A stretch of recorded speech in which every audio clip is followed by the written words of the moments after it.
Ó Senhor Aparecida, a três humildes pastores, fazei-nos Igreja Santa, nós que somos pecadores. Ave, o Theotokos, Ave, o Mater Dei, Ave, Ave Maria, Ave, Ave Maria.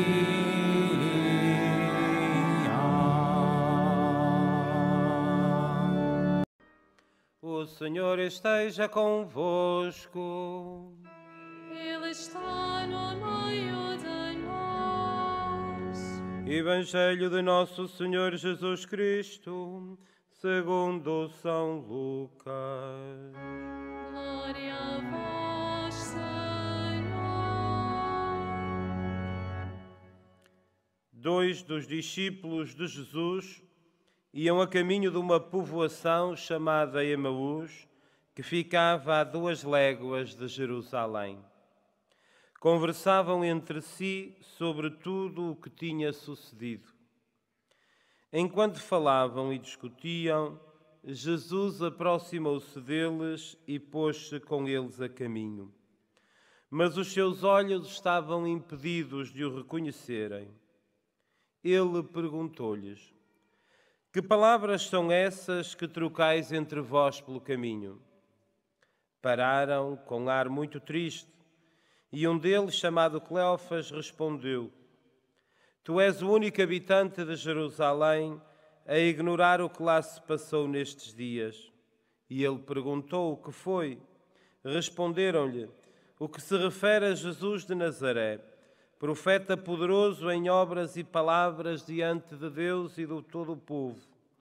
E como os príncipes dos sacerdotes e os nossos chefes o entregaram para ser condenado à morte e crucificado. Nós esperávamos que fosse ele quem havia de libertar Israel, mas afinal é já o 3º dia depois que isto aconteceu. É verdade que algumas mulheres do nosso grupo nos sobressaltaram. Foram de madrugada ao sepulcro, não encontraram o corpo de Jesus e vieram dizer que lhes tinham aparecido uns anjos a anunciar que ele estava vivo. Alguns dos nossos foram ao sepulcro e encontraram tudo como as mulheres tinham dito, mas a ele não o viram. Então Jesus disse-lhes: homens sem inteligência e lentos de espírito, para acreditar em tudo o que os profetas anunciaram. Não tinha o Messias de sofrer tudo isso para entrar na sua glória? Depois, começando por Moisés e passando pelos profetas, explicou-lhes em todas as Escrituras o que lhe dizia respeito. Ao chegarem perto da povoação para onde iam, Jesus fez menção de seguir para diante, mas eles convenceram-no a ficar, dizendo: ficai conosco, porque o dia está a terminar e vem caindo a noite. Jesus entrou e ficou com eles.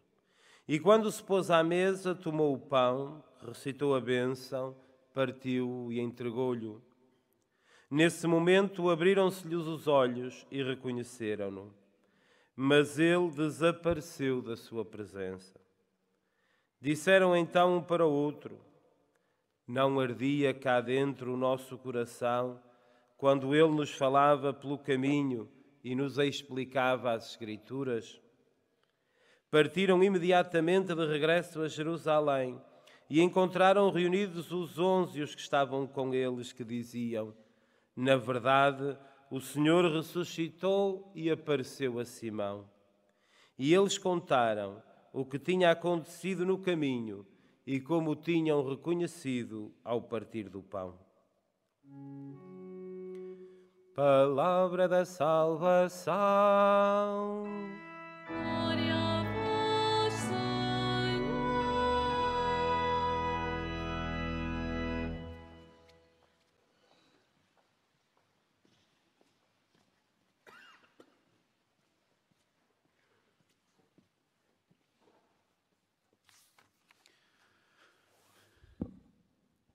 Caros irmãos e irmãs, queridos peregrinos, durante todo este tempo pascal, a primeira leitura é tirada sempre do livro dos Atos dos Apóstolos. É um livro extraordinário, dinâmico, movimentado. Nele vêm descritas as manifestações, os contratempos, a estupefacção dos primeiros tempos da Igreja. Sim, porque nem os apóstolos compreendiam tudo. Deus não nos poupa a que, com a nossa inteligência iluminada pela fé, percebamos as coisas. É assim que Deus quer. E este livro mostra-nos muito bem como os apóstolos ergueram a Igreja, foram constituindo as comunidades, os discursos que faziam sobre o ressuscitado. Enfim, é de facto um livro extraordinário nesse sentido.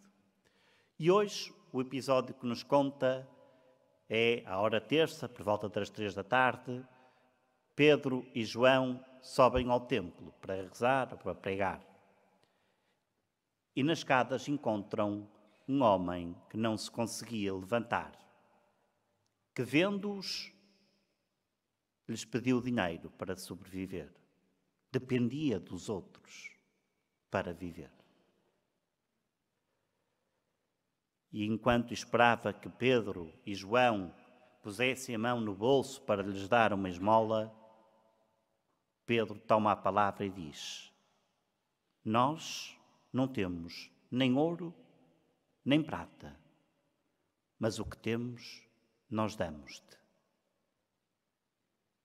Em nome de nosso Senhor Jesus Cristo, levanta-te e anda. Irmãos e irmãs, é uma passagem absolutamente elucidativa para todos os tempos. Nós, para ajudar alguém, não precisamos de ter dinheiro, de ter bens. Precisamos de lhes dar o dom da fé, o dom da esperança, o dom da caridade. Aquele homem pedia dinheiro para no dia seguinte estar a tornar a pedir dinheiro e no dia seguinte tornar a pedir dinheiro porque não podia trabalhar naturalmente. E Pedro, com a fé que tinha em Jesus Cristo ressuscitado, dá vida àquele homem, dá dignidade àquele homem, torna-o independente. Ele vai poder passar a viver por si próprio, a trabalhar por si próprio. Como anda a nossa fé? A que é que reduzimos a fé hoje em dia? A um ritual? A oração do terço? Claro que tudo isso é importante, mas a fé ultrapassa isso. A fé dá sentido de vida a todos e a cada um de nós. Embora não seja velho, mas sou mais velho do que aparento, quando olho para trás destes 50 anos de vida, consigo distinguir perfeitamente já que o maior dom que eu tive na vida, recebido dos meus pais, foi o dom da fé. Pelo qual consigo caminhar, pelo qual passo pelos momentos da dificuldade, pela qual consigo dar graças a Deus e louvor a Deus pelas coisas boas que acontecem. Tudo tem um sentido novo. Tudo tem uma orientação mais própria. Tudo na vida faz sentido. Mesmo aquilo que nós não percebemos no momento. Sim, quantas vezes nos acontecem coisas que nós não percebemos no momento, mas que ainda nesta terra ou no céu veremos como Deus construiu cada coisa pelas suas mãos na nossa vida.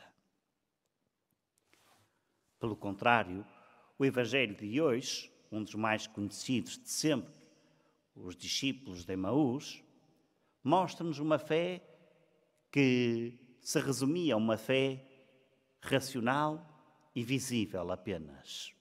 No fundo, nem sequer era preciso fé. Se eu via, se eu tocava, não precisava de acreditar para além daquilo. E foi o que aconteceu com os discípulos de Emaús. Viram Jesus a ser preso, a sofrer, a levar a cruz às costas e a morrer, como qualquer homem. Mas Jesus, morrendo como homem, ressuscitou como Deus. Como homem glorificado, pela sua paixão, morte e ressurreição, todos nós passamos a ter uma vida nova. A morte já não tem domínio sobre nós, a não ser que nós queiramos, claro. Há uma parte que depende sempre do meu coração, porque Deus não nos impõe nada. Deus não nos obriga a nada. Ele fez tudo por nós. Depende agora de nós aderir ao que Ele fez por nós. Mas aqueles discípulos, fechados nos seus esquemas interiores, bloqueados apenas pelo raciocínio e pelas coisas empíricas, voltavam para Emaús tristes, desconsolados, como tivessem perdido a esperança toda. Eles tanto queriam e pensavam que Jesus era o Messias, mas afinal morreu como qualquer homem. E neste momento Jesus aparece a caminhar com eles. E eles não o reconheceram. No fundo, todos nós somos discípulos a caminho de Emaús. Quantas vezes Jesus está ao nosso lado e nós não o reconhecemos? Porquê? Porque reduzimos Jesus àquilo que a nossa cabeça imagina, àquilo que, aos critérios que a nossa inteligência define do Messias. E muitas vezes Jesus está ali, ao nosso lado. E vocês perguntam, está ao nosso lado e nós não vimos? Sim. Está ao nosso lado num acontecimento. Está sobretudo ao nosso lado na pessoa que está naquele momento à minha frente. Já pensaram que cada pessoa com que nos cruzamos durante o dia é pensado por Jesus?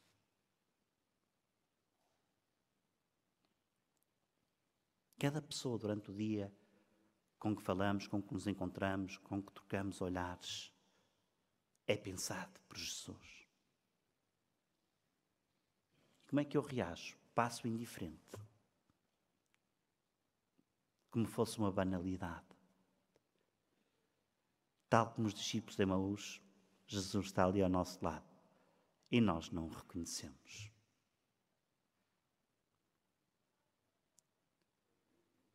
E Jesus foi-lhes então explicando as Escrituras todas, no que a ele dizia respeito.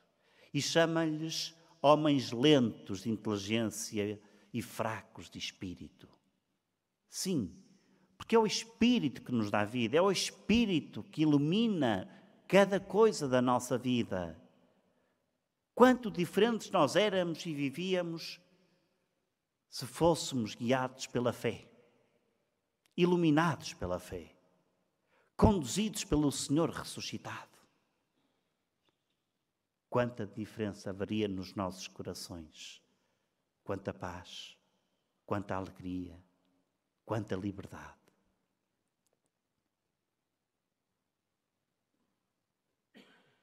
A fé não é acreditar naquilo que se vê, para isso não é preciso fé. É acreditar que por detrás de cada coisa, de cada acontecimento, está Deus, para nos dar sentido ao que passamos. E os discípulos convidam Jesus para entrar em suas casas, em Emaús, e só o vão reconhecer aonde? Na fração do pão. Portanto, toda esta passagem de Emaús é a estrutura toda da missa, o ato penitencial, a liturgia da palavra e a liturgia eucarística. E na fração do pão, Jesus desaparece. Os olhos deles abriram-se e perceberam que para estar com Jesus é preciso ir mais além, que não podemos ficar fechados em nós próprios, nos nossos esquemas interiores, nos nossos raciocínios mesquinhos. e Jesus desapareceu. E onde é que nós o encontramos? Já disse as várias formas em que o encontramos. Mas há uma em que não só o encontramos, como o comungamos.